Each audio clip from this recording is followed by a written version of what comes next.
వినాయక చవితి రోజు తన భక్తులు పెట్టే ప్రసాదాన్ని కడుపు నిండా తిని విఘ్నేశ్వరుడు కైలాసానికి బయలుదేరాడు. సరిగ్గా పార్వతీ పరమేశ్వరుల దగ్గరకు వెళ్లగానే సాష్టాంగ నమస్కారం చేయడానికి ప్రయత్నించాడు. అప్పటికే ప్రసాదాలు తిని తన కడుపు ఉబ్బి ఉండడం వల్ల తన చేతులు భూమికి అందక చాలా ఇబ్బంది పడుతున్నాడు. ఇంతలో పరమేశ్వరుడి తల మీద ఉన్న చంద్రుడు విఘ్నేశ్వరుడిని చూసి ఎగతాళిగా నవ్వడం మొదలుపెట్టాడు.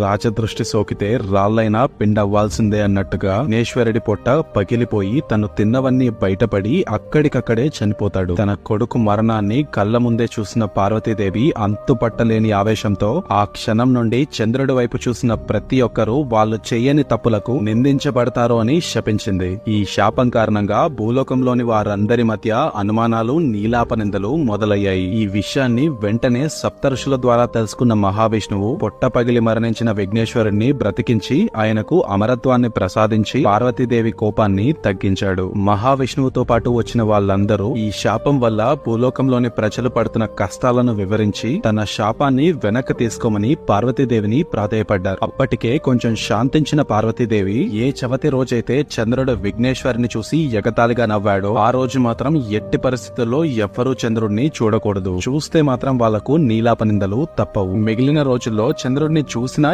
ఎటువంటి చెడు జరగదు అని తన శాపాన్ని సవరించింది. సో ఇది పార్వతీదేవి చంద్రుడికిచ్చిన శాపం. అందుకే వినాయక చవితి రోజు ఎవ్వరూ చంద్రుడిని చూడకూడదు అని మన పెద్దవాళ్ళు చెప్తూ ఉంటారు.